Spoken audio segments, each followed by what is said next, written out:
ಸ್ವಾಗತವನ್ನು ಗೌರವವನ್ನು ಅವ್ರಿಗೆ ಕೊಡ್ತಾಯಿದ್ರು. ಆದ್ದರಿಂದ ಅವರನ್ನು ನಾನು ಭಾಳ ವರ್ಷಗಳಿಂದ ನೋಡಿದ್ದೇನೆ. ಅವರು ಭಾಳ ಉತ್ತಮವಾಗಿ ಎಲ್ಲರಿಗೆ, ಬಡವರಿಗೆ, ಪ್ರತಿಯೊಬ್ಬರಿಗೆ ಸಹಾಯ ಮಾಡಿರ್ತಕ್ಕಂಥ ಅನೇಕ ನಿದರ್ಶನಗಳನ್ನು ನಾನು ನೋಡಿದ್ದೇನೆ. ನಾವು ಕಾಲೇಜಿಗೆ ಸೇರಿಸ್ಬೇಕಾದ್ರೆ ಅವ್ರ ಹತ್ರ ಕರ್ಕೊಂಡು ಹೋದರೆ ನಿಜವಾಗ್ಲೂ ಬಡವರಿಗೆ ಭಾಳ ಪ್ರಮಾಣದಲ್ಲಿ ಸಹಾಯ ಮಾಡಿರ್ತಕ್ಕಂಥದ್ದನ್ನು ನಾವು ಈ ಸಂದರ್ಭದಲ್ಲಿ, ಈ ಸದನದಲ್ಲಿ ಅವರನ್ನು ಕೊಂಡಾಡಬೇಕಾಗುತ್ತೆ. ಅಂಥ ಒಂದು ಪ್ರಾಮಾಣಿಕವಾದಂಥ ವ್ಯಕ್ತಿತ್ವವನ್ನು ಹೊಂದಿದ್ದಂಥವರು.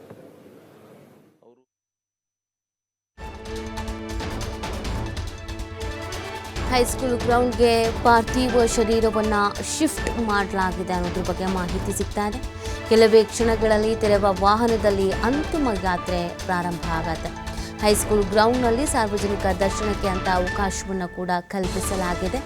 ಸಕಲ ಸರ್ಕಾರಿ ಗೌರವಗಳೊಂದಿಗೆ ಅಂತ್ಯ ಸಂಸ್ಕಾರವನ್ನು ನೆರವೇರಿಸಲಾಗುತ್ತೆ.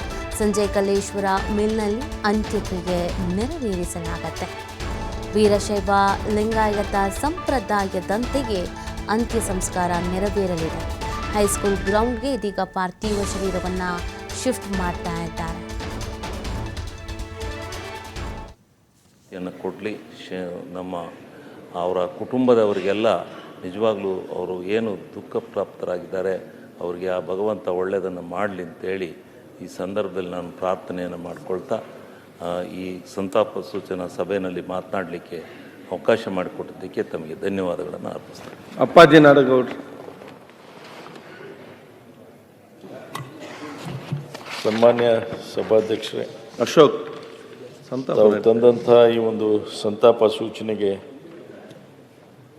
ಬೆಂಬಲವನ್ನು ಸೂಚಿಸ್ತಾ, ಒಬ್ಬ ಹಿರಿಯ ರಾಜಕಾರಣಿ, ಈ ದೇಶ ಕಂಡಂತೆ ಅನ್ನುವಂಥ ಶಬ್ದವನ್ನು ಬಳಕೆ ಮಾಡ್ತೀನಿ ನಾನು.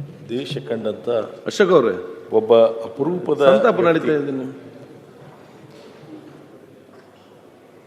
ಇವತ್ತು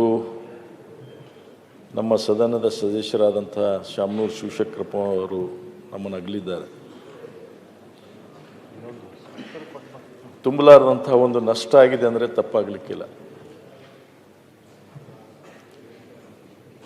ಅವರು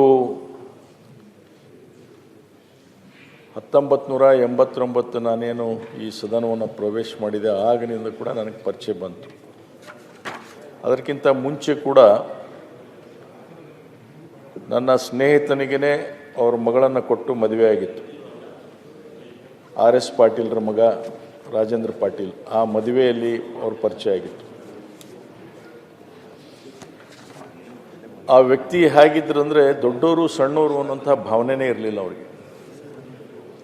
ಬಹಳ ಸರಳವಾಗಿ ಎಲ್ಲರ ಜೊತೆ ಒಡನಾಟ ಇರತಕ್ಕಂಥ ಒಬ್ಬ ವ್ಯಕ್ತಿ. ಸದಾಕಾಲ ಪೂರ್ತಿ ಜೀವನವನ್ನು ಯಾರಾದರೂ ನಿಜವಾದ ಸ್ವರ್ಗವನ್ನು, ನನಗೆ ಗೊತ್ತಿಲ್ಲ ಸತ್ತ ಮೇಲೆ ಸ್ವರ್ಗ ಇದೆಯೋ ನರಕ ಇದೆ ನನಗೆ ಗೊತ್ತಿಲ್ಲ, ಆದರೆ ಈ ಭೂಮಿ ಮೇಲೇ ಆ ಸ್ವರ್ಗದ ಅನುಭವ ಹೇಗೆ ಇರಬೇಕು ಅನ್ನೋದನ್ನು ಏನಾದರೂ ಅಂದರೆ ಶಾಮನೂರು ಶಿವಶಂಕರಪ್ಪನನ್ನು ನೋಡ್ಬೇಕು ನಾವು. ಖರೆ ನಿಜವಾಗಿ ಹೇಳಬೇಕಾದ್ರೆ ಜೀವನದ ಪ್ರತಿಯೊಂದು ಏನು ಆಯಾಮಗಳದಾವೋ ಎಲ್ಲ ಆಯಾಮಗಳನ್ನು ಅನುಭವಿಸಿದ್ರು.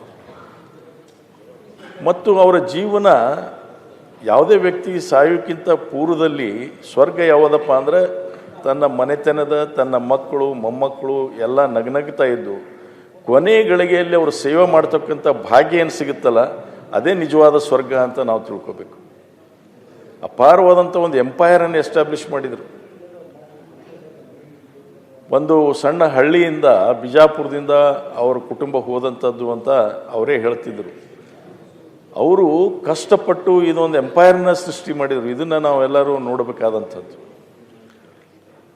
1992ರಲ್ಲಿ ಅವರು MP ಟಿಕೆಟಿಗೋಸ್ಕರ ಬಹಳ ಪೈಪೋಟಿ ಮಾಡಿದರು.